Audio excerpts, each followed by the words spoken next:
Bem-vindos ao Ensaio Geral. Estamos hoje em Évora porque continuamos a acompanhar a Odisseia Nacional que está a levar o Teatro Nacional Dona Maria II ao encontro do seu público pelo país, enquanto em Lisboa a Sala do Rossio está encerrada para obras.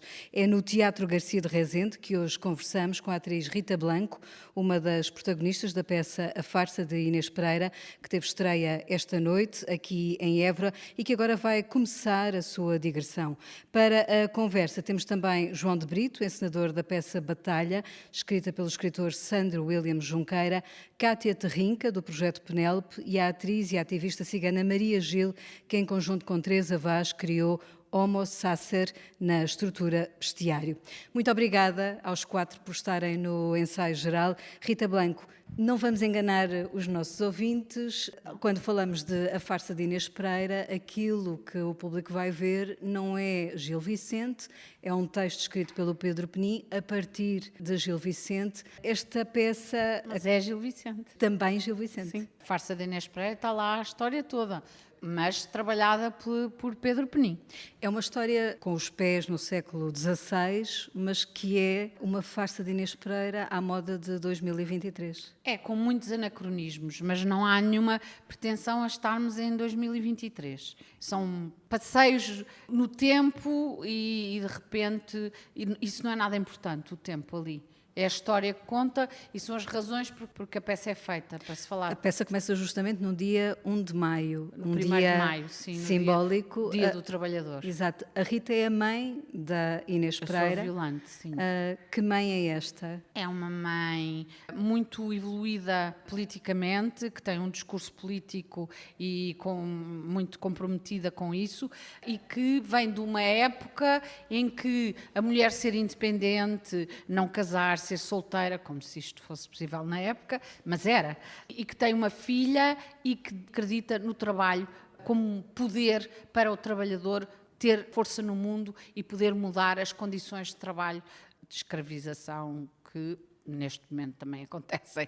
Ou seja, lá está o século XVI Sim, e as século ideias XXI sim, diálogo. mas nós não temos a pretensão, acho eu que não temos a pretensão de nos encontrarmos no ano em que estamos agora. É porque a questão é a mesma e fala-se sobre isso. E pretende passar esses valores, digamos, à filha Inês Pereira. Que tem um olhar, apesar de tudo, nós queremos as duas a mesma coisa, mas temos olhares diferentes e maneiras de chegar a isso muito diferentes. Esta mãe acredita no trabalho, no poder do trabalho, que empodera o próprio trabalhador, desde que ele transforme o trabalho e obrigue o empregador, o patrão, o proprietário a não nos escravizar, e ela não acredita numa resistência passiva e a não fazer nada, em não trabalhar, como atitude política. João de Brito vem do Teatro Lama, de Faro, apresenta esta peça Batalha, justamente em Faro, que vão estrear a 4 e 5 de novembro. Vão depois fazer uma digressão por Sines, Pontessor, Portel.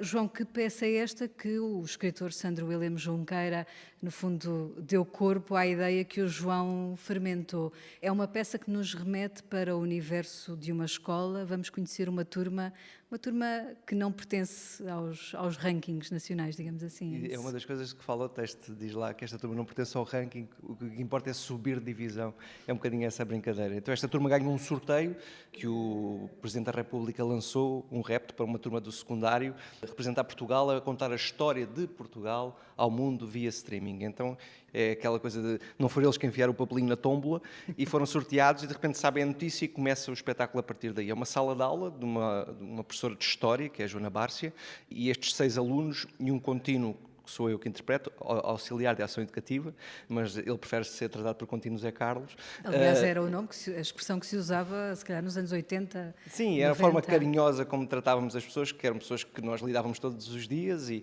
tínhamos uma certa empatia com aquela figura que andava ali a pôr ordem, a pôr ordem na escola, mas também me dava assim algumas palmadinhas nas costas de conforto. E então, este espetáculo, eles ganham este sorteio e de repente começam-se a questionar como é que vão explicar esta história de Portugal, ou temáticas da história de Portugal, ou que momento da história de Portugal é que vão contar ao mundo. É uma compilação difícil, como é que se chega aqui a um resumo, uma síntese desta coisa do que é a história de Portugal, mas acima de tudo o que nos interessa é lançar questões sobre o que é que nos foi contado, o que é que veio nos manuais, o que é que transitou de décadas a décadas até agora, o que é que lhes ensinam, se eles têm questionamento sobre o que ensinam, sobre o que vem nos livros, sobre o que a professora passa, se a professora tem uma ideia sobre o que é incutido pelo Ministério da Educação e que ela tem que ensinar, independentemente de não concordar.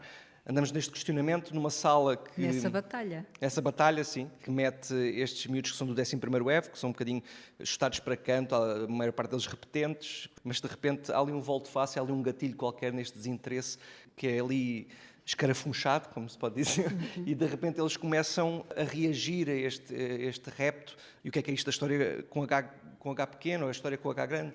O que é que nos é passado e a forma como é passado, os lados diferentes da barricada, não é? Principalmente nesta fase da ditadura, as pessoas que foram para o ultramar, o que fizemos nas colónias, o que está certo, se é que alguma coisa está certa ou que está errado. Já vou querer saber mais sobre essa peça, até porque tem também música de Noiserve. Vamos por ordem temporal desta Odisseia e depois da estreia de Batalha em Faro, há outra estreia a 24 de novembro, em Montemoro Novo. Esta peça Homo Sacer, Maria Gil, o título desta peça já muito quer dizer sobre aquilo que no fundo é o projeto que ainda estão a desenvolver. É sobre esta questão de alguém que nunca teve identidade, é sobre a questão das identidades que querem falar? Identidade nós temos, a verdade está invisibilizada. Essa identidade, essa invisibilidade vem no contexto histórico do nosso país, faz precisamente esse apagamento que nos remete até nós próprios, pessoas das comunidades ciganas, a não conhecer a nossa história. E nós fazermos entre nós essa reprodução da invisibilidade do que é a nossa história, do que é a nossa essência. O Homo Sacer faz mesmo a descrição desse estado de invisibilidade, é quase como uma invisibilidade reversa, como se fala às vezes que há o racismo e que há o colonialismo reverso.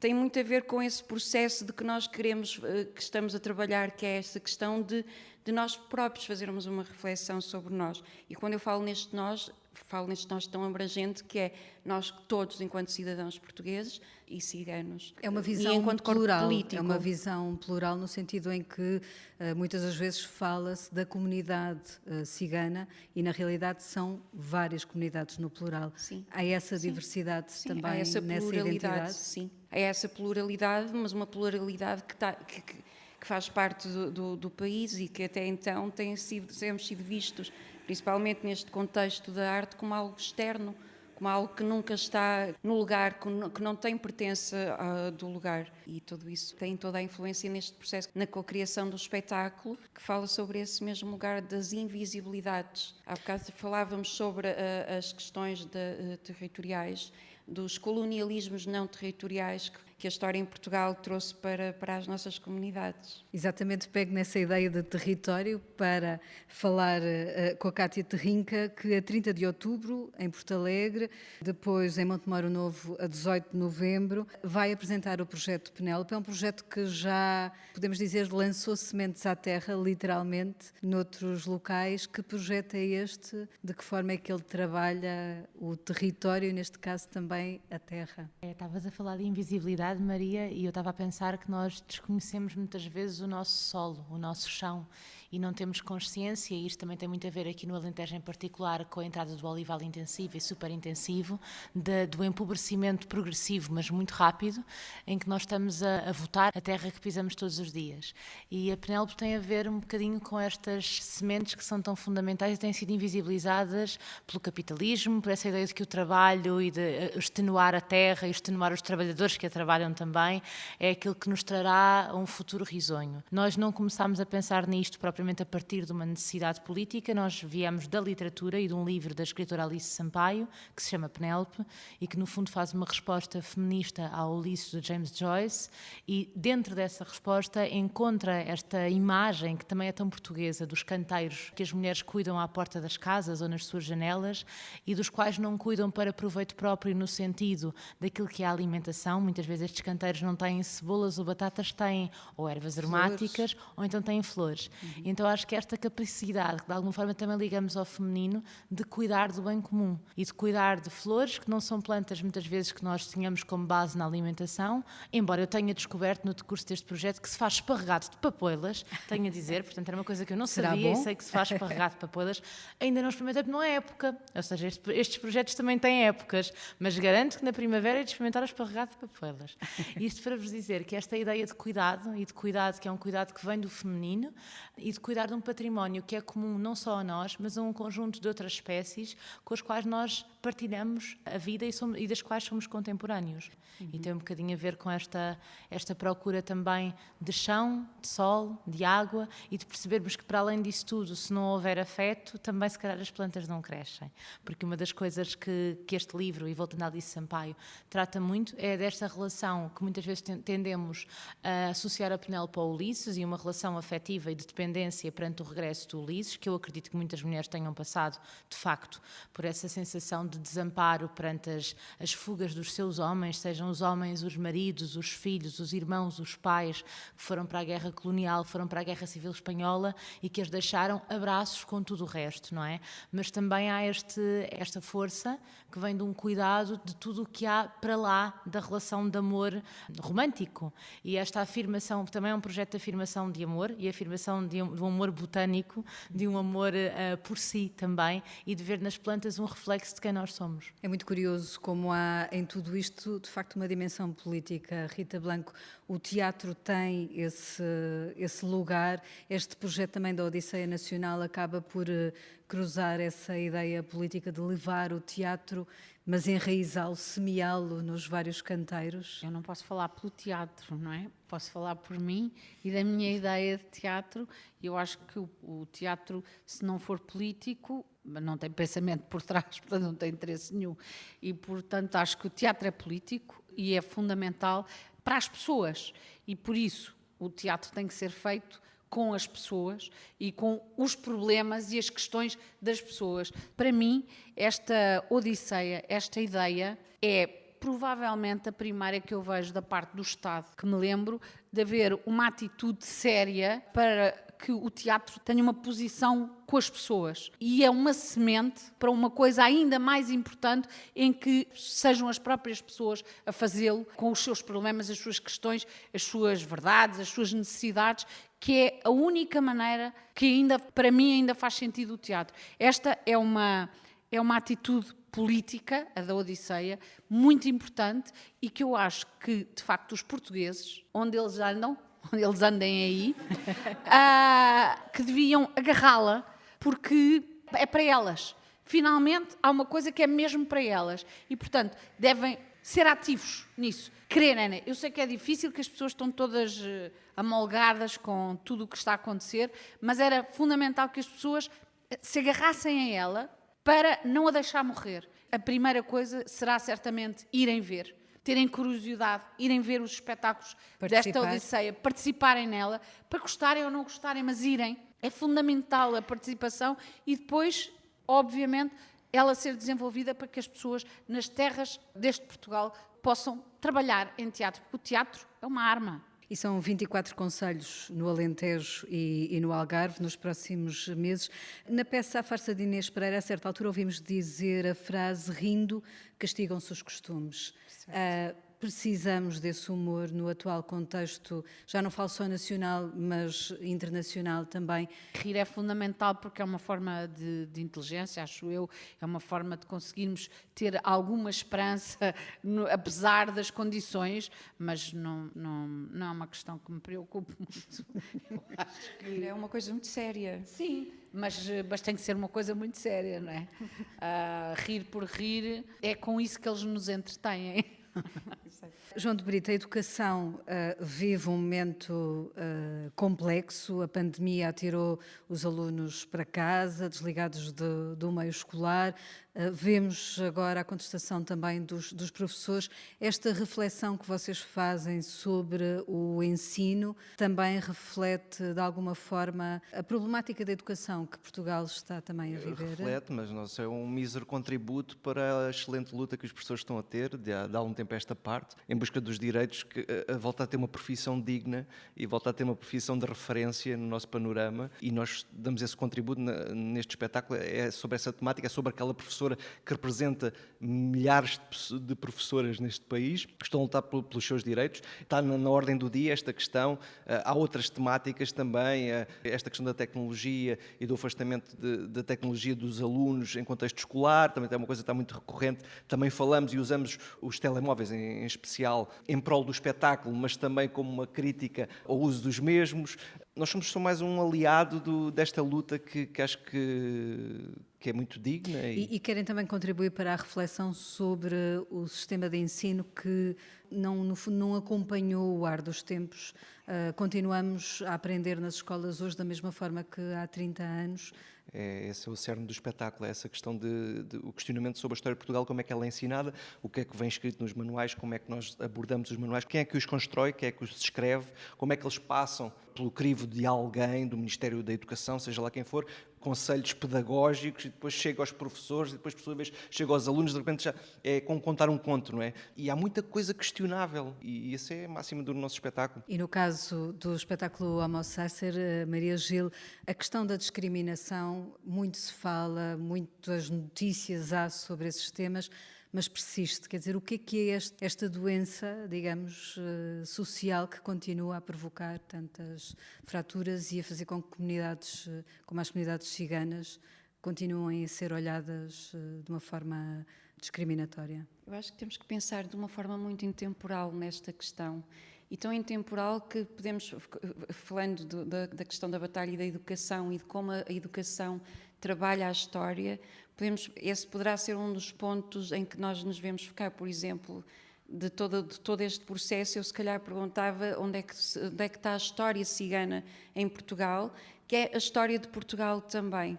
Quando nós somos daqui há mais de 500 anos, fala-se tanto num passado, e como estava a falar a Rita, da farsa, tem que se pensar nesta intemporalidade, porque na verdade andamos sempre todos muito em busca de prazos, em busca do passado, do presente e do futuro, e esquecemos que nessa graduação do tempo há a intemporalidade, e é nessa que se gera a invisibilidade de todas estas geografias não territoriais, geografias humanas, e que são vidas, que é sobre tudo isso que nós estamos a refletir, e sobre questões sociais, e que são transversais a todos. E voltando à questão do anticiganismo em Portugal, volto a sentir esta necessidade de falar no intemporal, porque na verdade torna-se tão intemporal porque precisamente não tem qualquer tipo de visibilidade. E aí está a gravidade da coisa, porque é como se não tivéssemos sequer o poder de dizer, olha, aconteceu neste tempo, mas na verdade é uma coisa que é tão ocultada, tão em estado de negação, que dizem que eu sou ativista, dizem que eu sou atriz, e há coisas que eu própria me vão passando ao lado, inclusive neste processo de um projeto que eu já me fui deparando com questões que vão constantemente surgindo. Não são questões de 2023, são questões de uma intemporalidade que quer permanecer como que invisível para que não seja precisamente tratada e trabalhada. Falar da humanização da política é fazer que o teatro faça esse processo da humanização enquanto instituição e esse olhar sobre a humanidade que faz o teatro, que consome o teatro, que são os públicos e os que potenciam públicos para o teatro. Cátia Terrinca, nos tempos que correm, vemos sobretudo os jovens a debaterem-se pelas questões climáticas. Precisamos de voltar a saber semear, plantar, meter as mãos na terra? O problema principal é o início da pergunta, é os tempos que correm. Eu acho que nós temos primeiro que deixar de correr e depois tudo o resto se faz naturalmente, porque quando tivermos tempo para estar, implica comungar com as plantas, com os animais, com as estrelas, com a água, perceber as estações do ano, não nos queixarmos da chuva porque empata o trânsito, deixar de correr é tão importante.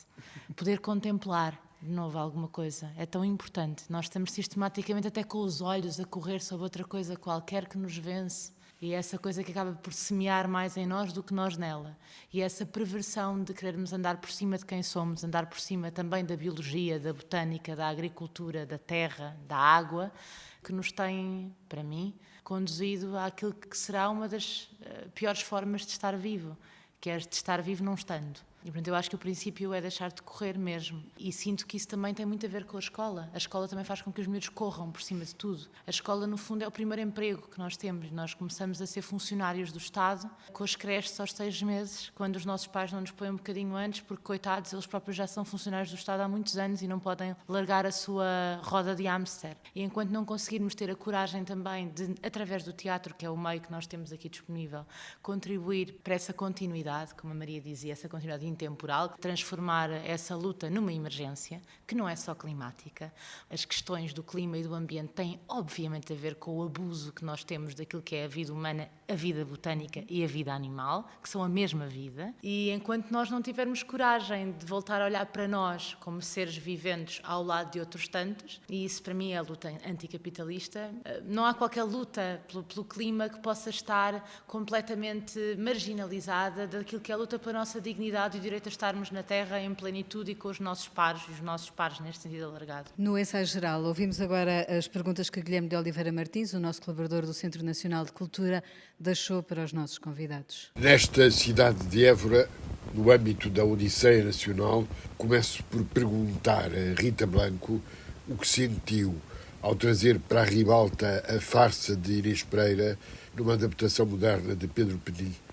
Recordo apenas que esta farsa de Inês Pereira é considerada como a mais perfeita obra vicentina em que o humor e a crítica social se juntam para ilustrar o ditado popular: mais vale asno que me leve que cavalo que me derrube. Conhecemos as atribulações de Inês Pereira. Como é que o prazer do teatro e a sua função pedagógica se podem enaltecer nesta curiosíssima história de choque entre o sonho e a realidade? Para Maria Gil, a minha pergunta tem a ver com a compreensão de uma cidadania baseada no respeito mútuo, nas liberdades e direitos e na recusa do medo do outro e na força da ideia de inclusão, de sermos nós com os outros. Para João de Brito, falo da imaginação como arma poderosa, como poderemos sobreviver na arte de educar para sermos mais livres e iguais. Esta batalha contra o esquecimento e pela libertação não é a verdadeira marca de uma educação livre e democrática? E a Cátia Terrinca pergunto sobre o porquê desta aposta na criação coletiva em Penélope, como criação de conhecimento, de afeto entre as pessoas e as diferentes terras.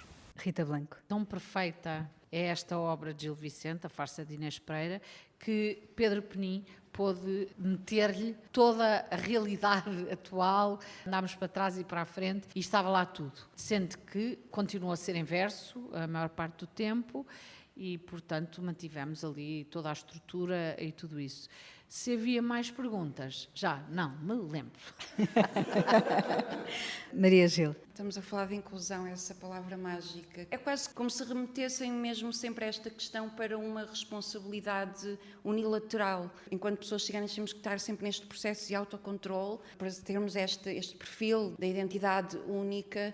E isso é uma responsabilidade que tem que, de uma vez por todas, ser partilhada. E que até então surge e reflete-se neste meu vício de entrar em estado de alerta quando a frase acaba em ão, porque faz-me sempre pensar em rebelião. E, efetivamente, estamos todos a precisar de fazer uma rebelião pela dignidade. O Homo Sacer fala sobre isso, sobre essa rebelião pelo nosso sentido de humanidade. E deixem-me só dizer-lhes isto. Rom, que significa cigano, que cigano é pejorativo, mas Rom significa humano. E é essa humanização, é ciganizarmos-nos. João de Brito. Eu falava da imaginação, sim, é transversal a qualquer sala de teatro, a qualquer sala de aula, não, porque muitas vezes há esta formatação, e a Cátia falava disso, não falava da formatação, mas falava desta coisa dos tensos horários, das tensas coisas que há para fazer, das obrigações que são de manhã à noite e ainda depois em casa, e isso é uma das questões que é abordada no espetáculo, mas aqui como é um espetáculo de teatro que é pensado numa sala de história a partir de uma ideia de teatro, e no teatro é o sítio ainda que felizmente ainda podemos imaginar, ainda podemos brincar, ainda podemos ser livres. Cátia de Rinca. A criação coletiva é para mim a única forma de estar, não tenho uma resposta muito mais interessante do que isso. Tenho a sorte, mas é uma sorte construída, de trabalhar com um conjunto de pessoas em quem confio profundamente e que também confiam profundamente em mim e que faz com que as fronteiras e a delimitação de tarefas entre um e outro sejam absolutamente líquidas e afetivas e, portanto, temos a sorte de poder trabalhar conjuntamente e, muito embora eu, por exemplo, tenha naturalmente tendência a ter aquilo que se chama a ideia,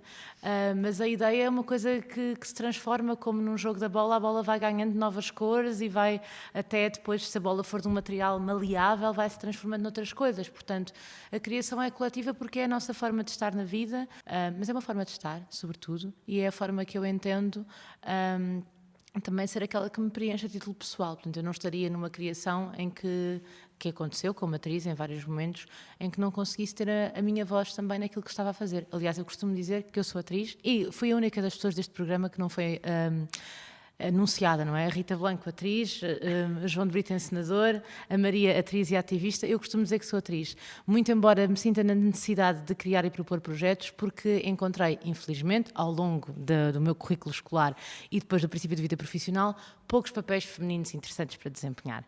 Portanto, a minha luta tem sido essa, por ter um lugar de trabalho enquanto intérprete que seja também um lugar cívico enquanto mulher, mãe, alentejana e defensora do ambiente. Obrigada à atriz Cátia de Rinca, Maria Gil, João de Brito, Mas eu, por Rita exemplo, não Blanco. queria que me chamassem atriz, lá a ver. Pronto, vamos retirar, vamos editar esta parte do programa. Rita Blanco também, muito Sou obrigada.